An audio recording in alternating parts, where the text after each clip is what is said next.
불의를 향한 칼끝은 매서워야 합니다. 굽히지 않아야 하고 한결같아야 합니다. 시련과 역경에도 굴하지 않는 기계와 함께 휘둘러져야 합니다. 그러나 그보다 이전에 불의를 판단하는 기준은 그보다 훨씬 정교하게 가다듬어져 있었어야 합니다. 불의에 저항하고자 하는 숭고한 에너지가 정교하게 가다듬어진 기준을 통해 적확한 비단 대상을 찾지 못하면 본인들은 순수한 마음으로 횃불을 들었을지라도 그 에너지를 정치적 선전수단으로 악용하려는 세력들에게 휘둘리기 쉽습니다. 안녕하십니까. 토론배틀TV의 자유영혼 논객 인사드립니다. 서울대생들이 조국 퇴진을 위한 촛불 집회를 한다고 하여 재미있게 보았습니다. 일단 같이 한번 보시겠습니다. 본인이 한 말을 손 뒤집대 바꿔도 본인의 딸이 연구윤리를 위반하고 부당하게 제1저자 타이틀을 거머쥐어도 가족이 온갖 불법, 편법적 펀드 투자 의혹이 휩싸여도 청문회 자리에서 페이스북 캡처를 자료로 제시하는 기만적인 태도를 보여도 배우자가 검찰에 기소를 당해도 50%가 넘는 국민들이 반대를 해도 그럼에도 법무부 장관이 결국 임명이 되었습니다. 여러분들은 이게 이해가 가십니까? 더 이상 자기 말에 책임을 지지 않아도 괜찮다. 더 이상 올바르고 정직하게 살지 않아도 된다. 불법을 저질렀으면 꼭꼭 숨기고 편법을 저질렀으면 교묘하게 회피해라. 비도덕적이다 욕먹으면 적당히 사과하고 넘겨라. 그러면 문제가 없을 것이다. 그러다가 불안하면은 고개를 들어서 법무부 장관을 바라보게 하라. 이런 메시지가 결국 국민에게 보여진다는 게 저는 매우 두렵고 한탄스럽습니다. 모두가 행복한 정의로운 세상을 만들자면서요.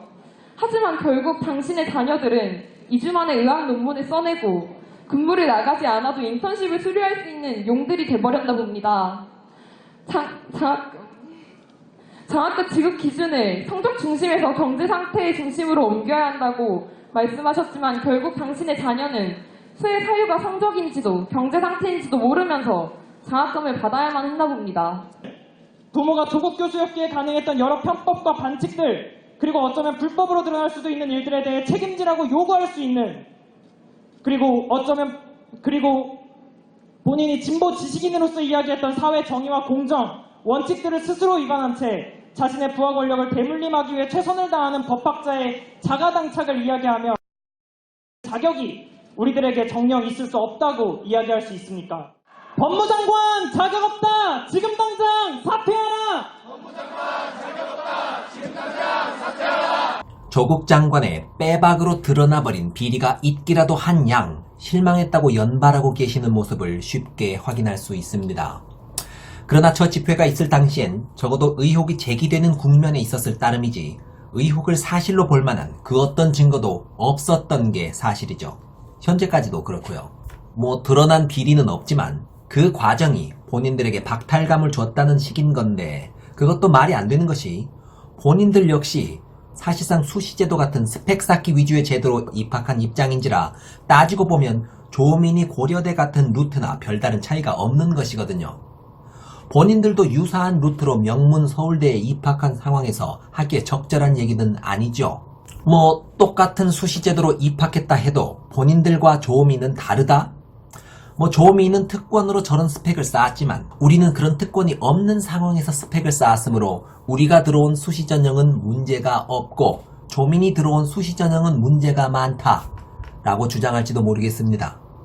그러나 그런 주장이 가능하려면 적어도 조민희 그 스펙 쌓는 과정에서 부모가 위법적으로 지원했던 빼박의 증거가 드러났고 그것이 누가 봐도 인정할 수 있는 상황이어야 하겠죠. 그런데 적어도 아직까지는 그런 상황인 게 아닌데 이미 결론을 지어버리고 그걸 근거로 저런 시위를 기획해야 한다는 결론에까지 이르렀다니 나름 엘리트라는 집단이 저렇게 성급하게 사안의 결론을 지어버리는 것은 문제가 아니냐라고 충분히 생각해 볼 수 있겠습니다. 그렇다면 서울대 학생들은 대체 왜 저랬을까?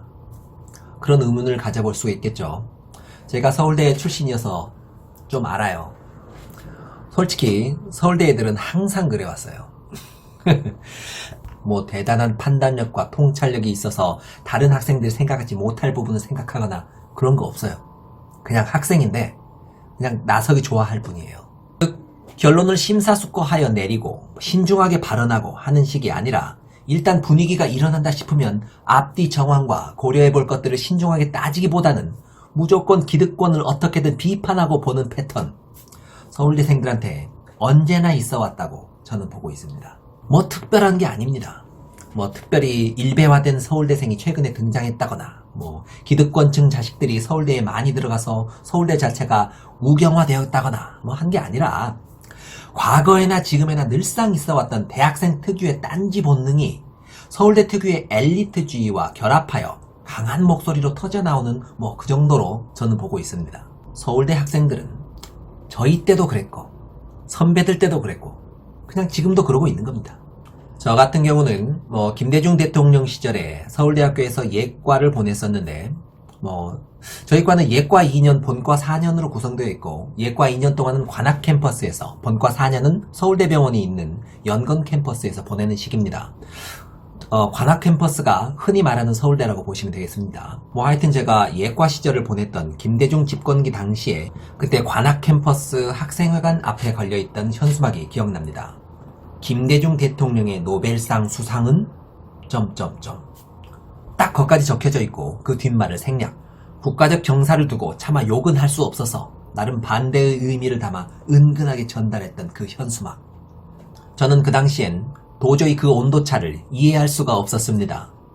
군부 독재 시절에 반독재 세력의 아이콘이셨고 학생운동과 밀접하게 관련되어 계시던 민주화의 상징과도 같던 김대중이 지금은 학생들에게 온갖 적폐의 온상인 양 여겨진다는 사실이 참 설명하기 어려운 현상이라고 여겼었습니다. 그 당시에 저는 김대중과 같은 분이 대통령이 되었으니까 학생들이 이제 데모할 게 있을까 싶었습니다.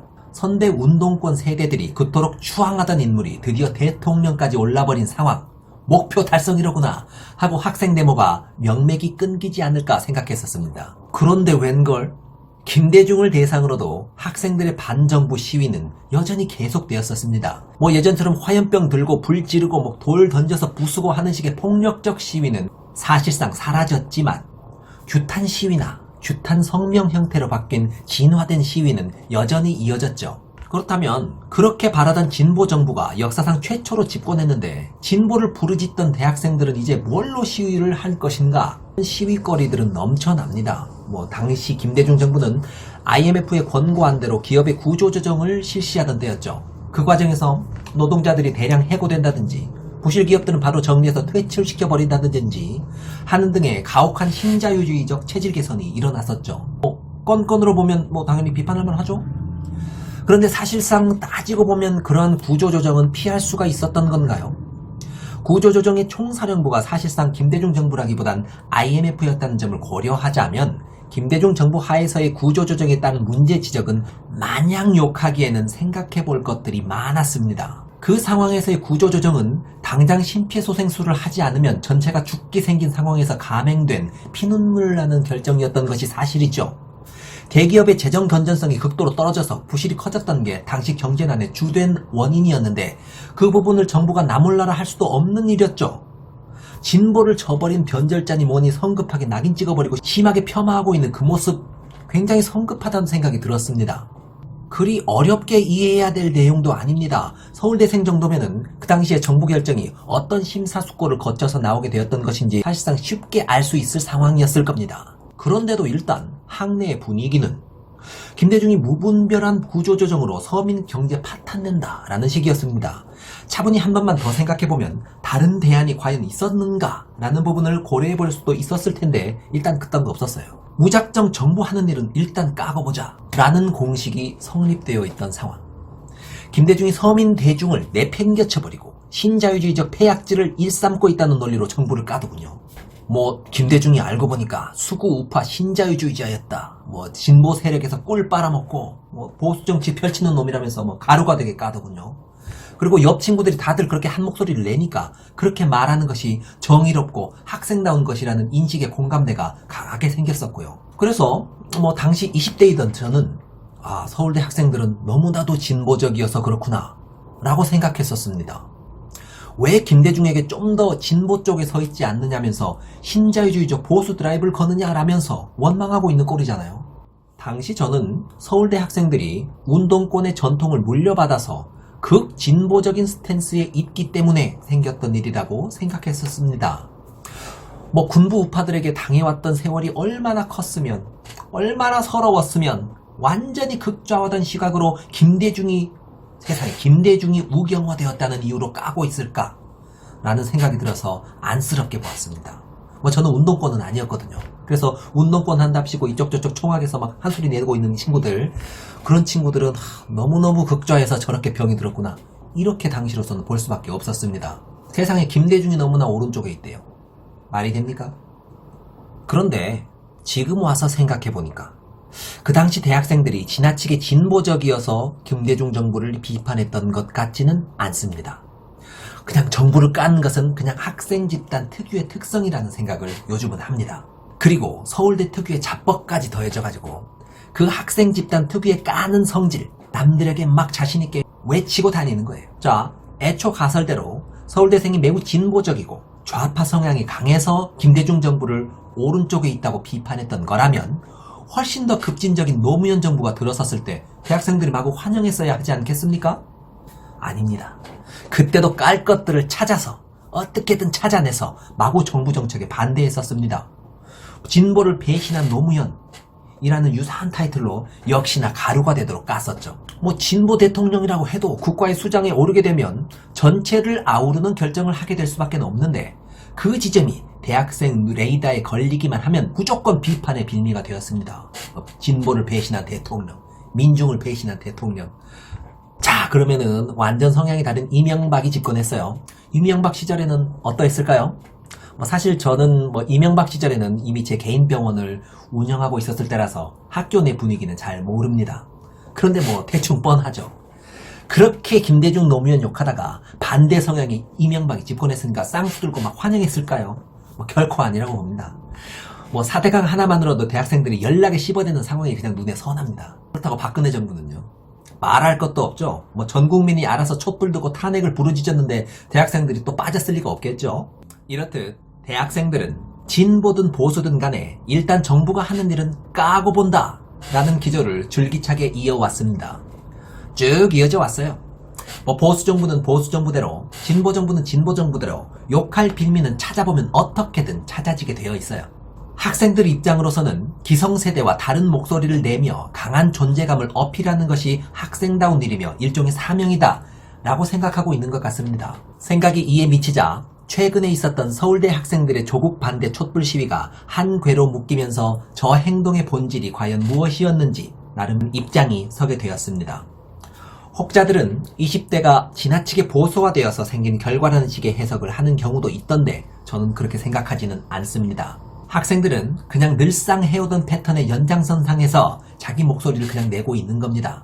너무 의미 부여해서 서울대가 일배화되었니 하면서 비난할 것도 없다고 생각합니다. 그들로서는 뭔가 공정하고 쿨한 견제자로서 학생 신분의 우리가 기성세대에 영향을 미칠 수 있다는 것만으로도 뭔가 뿌듯하고 인정받는 것 같은 느낌이 클 거라고 생각합니다. 그리고 학생이 스스로를 제3의 견제자로 인식하고 자기 목소리를 내는 그것 자체는 크게 나쁜 특성이라고 보지는 않습니다. 우리가 진정으로 이야기하고자 하는 것은 거시적인 정치적 민주화의 차원에서가 아니라 새로운 세대를 살아가고 있는 우리들의 힘으로 우리 일상에서 마주하는 불공정한 권력 또한 끌어내릴 수 있으리라는 믿음과 자신감입니다. 다만 그 자기 목소리의 내용은 균형적으로 전체를 아우르고 내린 심사숙고한 결론에 따른 행동이라고 여겨지지는 않습니다. 심사숙고 따위 없이 그대로 주변 20대 분들의 심정을 강하게 대변해 본 것에 불과한 상황입니다. 뛰어난 머리로 그것들을 좀 더 다른 각도에서 숙고한 뒤에 종합적 결론을 내리는 것이 오히려 엘리트적인 균형 감각일 텐데, 그 푸념들을 기성세대에 강하게 전달하는 것이 이 시대가 초엘리트 서울대생들에게 요구하는 정의로운 사명감이다 라고 착각하게 된 데 따른 해프닝? 그 정도로 생각하고 있습니다. 최근에 보니까 서울대 측에서 촛불 집회 계획되어 있던 것을 철회했더군요. 무슨 이유에서 철회하셨던 것인지는 정확히 모르겠습니다만 정신 좀 차려본 결과였으면 하는 생각이 있습니다. 불의에 대해서 정의로운 목소리를 내고자 하는 서울대생 및 학생들 고유의 경향을 높이 평가합니다. 새로운 세대를 살아가고 있는 우리들의 힘으로 우리 일상에서 마주하는 불공정한 권력 또한 끌어내릴 수 있으리라는 믿음과 자신감입니다. 그러나 불의라고 판단한 대상은 정말 불의가 맞는지, 불의가 맞다면 책임 소재는 어디에 있어야 하는지 등에 대한 종합적인 판단 없이 열의에만 불타서 핏대만 세우는 형국을 보면 아쉬울 때가 많습니다. 불의를 향한 칼끝은 매서워야 합니다. 굽히지 않아야 하고 한결같아야 합니다. 시련과 역경에도 굴하지 않는 기계와 함께 휘둘러져야 합니다. 그러나 그보다 이전에 불의를 판단하는 기준은 그보다 훨씬 정교하게 가다듬어져 있었어야 합니다. 불의에 저항하고자 하는 숭고한 에너지가 정교하게 가다듬어진 기준을 통해 적확한 비단 대상을 찾지 못하면 본인들은 순수한 마음으로 횃불을 들었을지라도 그 에너지를 정치적 선전수단으로 악용하려는 세력들에게 휘둘리기 쉽습니다. 순수한 마음으로 들고 일어선 학생들의 움직임은 순수하지 않은 개싸움의 영역에서 특정 세력들에게 악용되고 있습니다. 그 메커니즘에 빠지지 않기 위해서라도 서울대 후배님들 쉽진 않겠지만 정신 좀 차리시길 기원합니다. 감사합니다. 이해합니다.